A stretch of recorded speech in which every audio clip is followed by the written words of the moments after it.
Assalamualaikum semuanya. Di video kali ini aku mau berbagi resep cara membuat nasi goreng stik atau bisa disebut nasgotel, nasi goreng telur. Ini sangat cocok banget buat teman-teman yang mau buatin bekal suami, bekal anak-anak atau bekal saudara, dan sangat cocok juga dibuat bisnis kekinian. Buat kalian yang penasaran dengan videonya, jangan di-skip dan pastinya stay tune terus. Sebelum kita lanjut ke tutorialnya, buat kalian yang belum subscribe bisa langsung subscribe sekarang juga, dan jangan lupa bunyikan tombol loncengnya agar kalian tidak ketinggalan updatean video terbaru dari kita setiap harinya. Buat kalian yang udah subscribe dan bunyikan tombol loncengnya, yuk langsung aja kita lihat bahan-bahannya dan langsung memasak.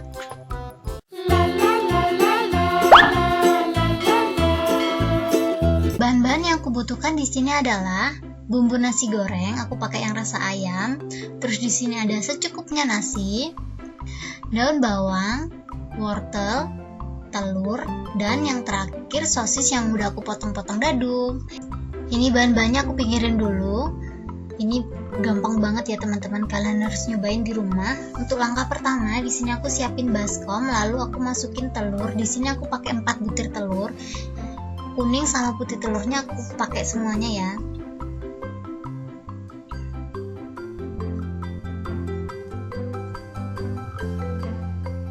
Lanjut, di sini aku pakai bumbu nasi goreng, aku pakai merek Sajiku, bisa diganti pakai merek yang lainnya.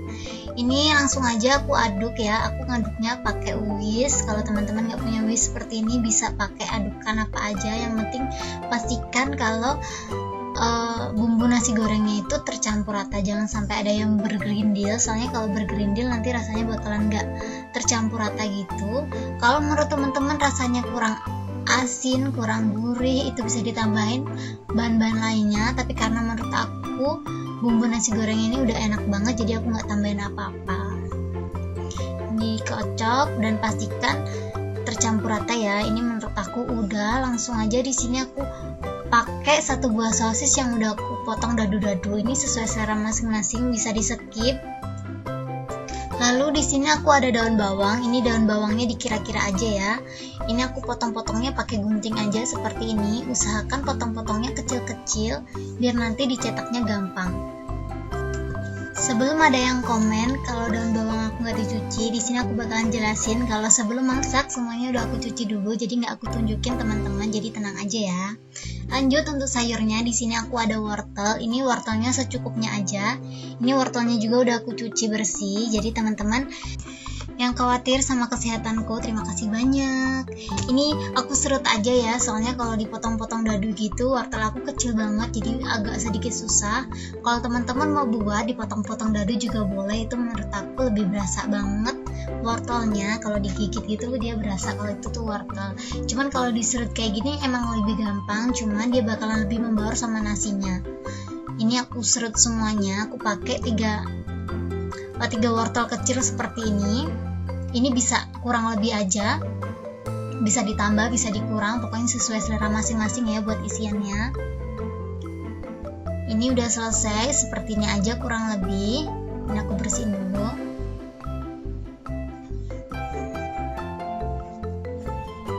Ini diaduk sebentar aja, sebelum kita masukin nasinya kita aduk-aduk dulu ya. Udah, langsung aja kita masukin nasi. Ini di sini aku pakai 2 centong nasi. Ini bisa dikurang juga bisa dilebih, sesuai selera masing-masing. Kalau teman-teman mau buat banyak, telurnya bisa ditambahin ya. Karena aku tadi cuma pakai 4 telur, jadi pakai 2 centong aja cukup. Dan setelah itu kita aduk-aduk sampai merata ya. Ngaduknya seperti ini aja kurang lebih. Dan ini udah tercampur rata. Pokoknya usahakan nasinya itu nggak bergerindil sama sekali biar mudah nanti nyetaknya. Lanjut, di sini aku siapin piring saji, tusuk sate. Buat cetakannya di sini aku pakai plastik khusus buat lontong atau buat ngukus ya. Jadi kalau teman-teman nggak mau pakai plastik bisa pakai cetakan yang lainnya. Dan untuk talinya aku pakai tali rafia. Kalau teman-teman mau pakai karet juga boleh, cuman karena aku punyanya tali rafia jadi pakai tali rafia aja nggak apa-apa. Dan untuk cetaknya di sini aku cuma pakai sendok aja ya buat ngambilnya. Ini aku ambil 1 plastik seperti ini, lalu kita langsung aja masukin. Ini dimasukin sampai penuh. sedikit-sedikit aja ya, soalnya kalau banyak-banyak nanti nggak masuk. Ini kalau teman-teman punya sendok yang lebih kecil itu juga lebih gampang, cuman karena aku nggak punya jadi pakai sendok seperti ini aja, nggak apa-apa. Pokoknya seadanya di rumah. Ini diisi, disisain sedikit aja, kurang lebih 1-2 cm buat ngikatnya nanti. Dan ini menurut aku udah cukup. Langsung aja di sini aku pakai tusuk sate buat stiknya, buat pegangannya nanti. Ini langsung aja ditali seperti biasa aja. Aku ambil satu tali rafianya yang udah aku potong-potong tadi, kurang lebih seperti ini aja ya. Pokoknya pastikan kalau dia nggak bakalan bocor. Ini menurut aku kalau pakai tali rafia tuh lebih gampang daripada pakai karet. Jadi kalau saran aku pakai tali rafia aja, cuman kalau teman-teman takut pakai plastik bisa pakai karet. Ini seperti ini aja, udah jadi. Ini dia hasilnya. Ini semuanya aku pinggirin dulu ya, pokoknya buat bungkusnya itu aja bahan-bahannya. Dan kita lakukan hal yang sama sampai adonannya habis. Sambil kalian ngeliatin aku nyetak nasi gorengnya, buat kalian yang belum subscribe bisa langsung subscribe sekarang juga, dan jangan lupa bunyikan tombol loncengnya agar kalian tidak ketinggalan updatean video terbaru dari kita setiap harinya. Subscribe sekarang juga ya. Ini udah bungkusan keempat. Dan ini jadinya 6. Seperti ini dia hasilnya setelah aku bungkus semua. Ini hasilnya bener-bener banyak banget. Kalian harus nyobain di rumah, buat bisnis ini juga sangat cocok banget. Setelah itu kita langsung aja kukus. Ini sebelumnya kukusannya udah aku panasin dulu ya, jadi kukusannya harus bener-bener panas baru kita masukin seperti ini.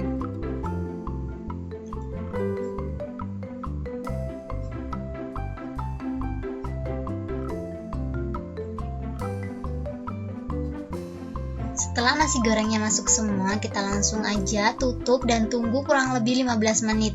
Pastikan benar-benar mateng ya. Dan setelah 15 menit, ini dia hasilnya.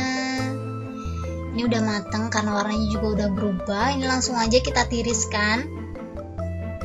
Ini di sini aku tirisin ya. Aku tirisinnya langsung ke piring saji seperti ini aja.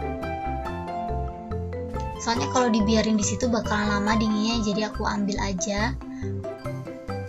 Dan lanjut di sini ini udah dingin ya, udah dingin, jadi kita langsung aja buka. Aku bukanya pakai gunting seperti ini aja kurang lebih.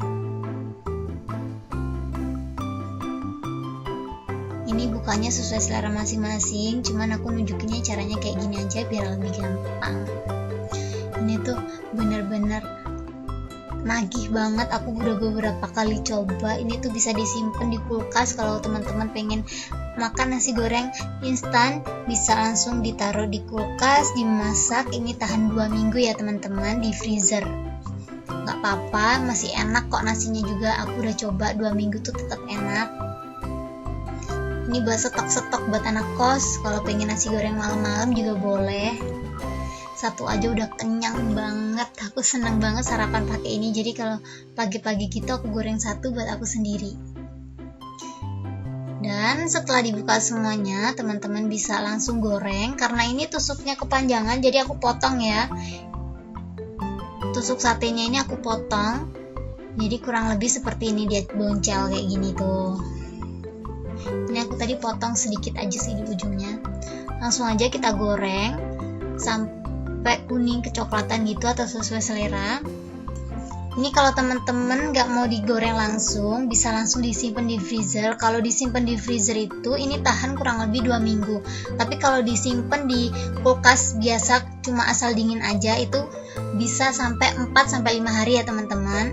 Tapi kalau teman-teman simpennya di dalam kulkas, gorengnya harus bener-bener pakai api kecil. Soalnya kalau di freezer itu kan pasti membeku, jadi harus bener-bener agak lama gitu angetinnya, jadi biar matangnya tuh sampai ke dalam-dalam gitu. Ini jangan lupa dibalik-balik terus seperti ini supaya matangnya tuh bener-bener tercampur rata dan tidak gosong. Ini nasi goreng aku udah matang, langsung aja ditiriskan kalau udah seperti ini. Tapi kalau teman-teman pengen lebih crispy lagi luarnya, bisa agak lamain ya. Tapi karena menurut aku ini udah, langsung aja aku tirisin, semuanya aku tirisin. Ini warnanya bener-bener cantik banget, jadi nggak sebagian gosong, sebagian mentah gitu, jadi bener-bener merata matangnya.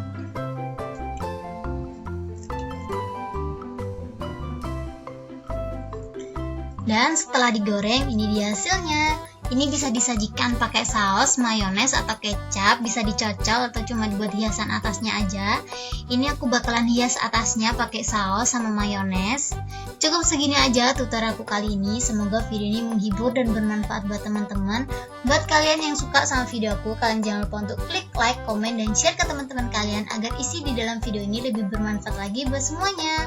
Buat kalian yang belum subscribe, silahkan subscribe sekarang juga, dan jangan lupa bunyikan tombol loncengnya agar kalian tidak ketinggalan updatean video terbaru dari kita setiap harinya. Subscribe sekarang juga ya. Biar lebih cakep lagi, di sini atasnya aku kasih mayones seperti ini aja kurang lebih. Kalau kalian mau buat jualan, ini per tusuknya bisa dijual harga 4-5 ribu. Soalnya ini worth it banget kalau harga segitu, soalnya emang bener-bener enak banget. Buat kalian yang mau buka usaha, jangan lupa nyobain yang aku buat ini. Aku bakalan kasih tunjuk isi dalamnya kayak gimana.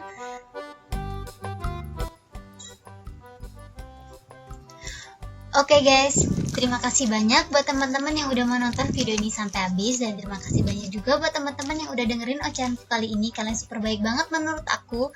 See you ya di next video. Thank you, thank you, thank you.